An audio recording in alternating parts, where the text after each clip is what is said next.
반갑습니다. 오늘 하나님께서 우리에게 주신 말씀은 욥기 36장 26절부터 37장 24절까지 말씀입니다. 오늘 본문에서는 엘리후의 계속된 이야기가 나오고 의외의 마무리가 보여지고 있습니다. 먼저 36장 26절부터 33절까지는 엘리후가 여호와 하나님의 엄청난 능력을 강조하고 있죠.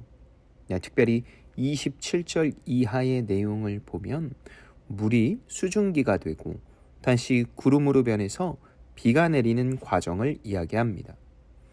또 이 30절에서 보면 번갯불과 같은 내용을 이야기를 하면서 천둥과 번개가 치는 것도 이야기하고 있죠.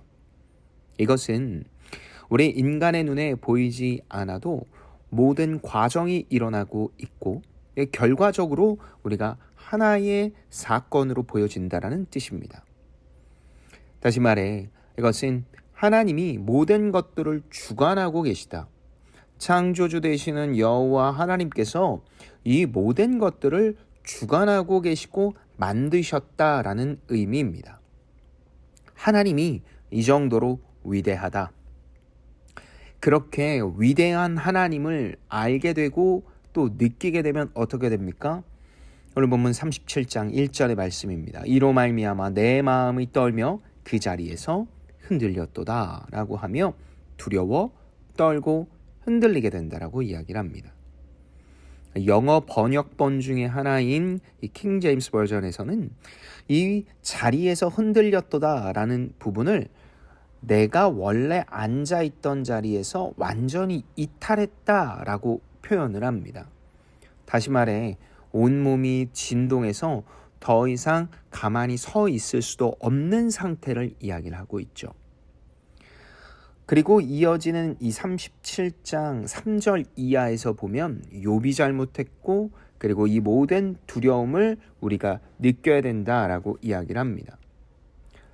이런 두려움이 누가 느껴야 된다라는 겁니까? 맞습니다. 욥입니다. 하나님과 먼 발치에서 살고 있는 욥이 이런 고난을 통해 하나님의 위대함을 느껴야 된다라고 이야기를 합니다. 이것이 엘리후의 이야기입니다. 엘리후의 마지막 이야기를 보면서 저는 한 가지 질문을 하게 됩니다. 정말 이 사람의 이야기가 맞나? 그 사람의 말이 맞아 보이지만 하나님은 이 엘리후의 태도와 모습을 어떻게 판단하실까? 이것이 핵심입니다. 하나님은 어떻게 판단하십니까?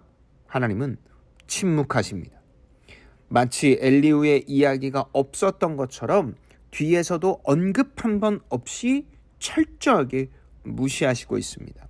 왜냐하면 아니기 때문입니다. 그의 이야기가 아니고 그의 내용도 아니기 때문입니다. 엘리후는 하나님을 잘 안다고 생각했습니다. 그러나 정작 하나님이 엘리후를 모릅니다. 여기서 우리가 오늘에 꼭 기억해야 될 내용을 나누게 됩니다. 여러분, 우리가 하나님을 잘 안다고 하며 이야기하고 행동하고 있지만 정작 하나님이 우리를 모른다고 하면 어떨까요? 정말 마음이 아프고 그것이 인생의 끝이라면 너무나 후회될 것 같습니다. 그렇기에 오늘 하루 우리는 하나님을 아는 것보다 하나님이 알아가는 사람이 되어야 합니다. 그렇다면 우리는 하나님이 알아가는 사람이 되기 위하여 어떻게 살아야 될까요? 예수 그리스도께서 소자에게 하는 것이 나에게 하는 것과 똑같다라고 이야기를 합니다. 내 주변의 소자, 작은 자, 연약한 자를 찾아서 그들을 향해 적극적으로 돕는 삶. 그래서 결국 이 땅에 마무리가 되었을 때 그리고 오늘 하루 하나님이 아는 사람으로 살아가는 우리가 되길 그리스도의 이름으로 축복합니다. 잠시 기도하겠습니다. 사랑과 은혜 하나님, 오늘 엘리후의 마지막 이야기를 보게 됩니다. 욥을 향해 하나님을 더 알아야 된다고 얘기했던 엘리후. 그러나 하나님은 이후에 그 어떤 언급도 하지 않으시고 엘리후를 철저히 무시하고 계십니다. 엘리후가 모르는 사람으로 되어진 것입니다. 하나님, 우리가 하나님을 안다고 하지만 하나님이 우리를 모르는 그런 사건이 일어나지 않게 하소서. 오늘 하루 하나님을 아는 자로, 하나님이 아는 자로 살아가는 우리가 되게 하여 주시옵소서. 주께서 그렇게 온전히 함께 하셔서 소자를 찾아 연약한 자들을 향해 한 걸음 나아가는 우리가 되어서 하나님이 온전히 기뻐하는 삶을 살아가기를 주님께서 인도하여 주시옵소서. 그렇게 하실 주님을 기대하며 이 모든 말씀 우리 구주 예수 그리스도의 이름으로 기도합니다. 아멘.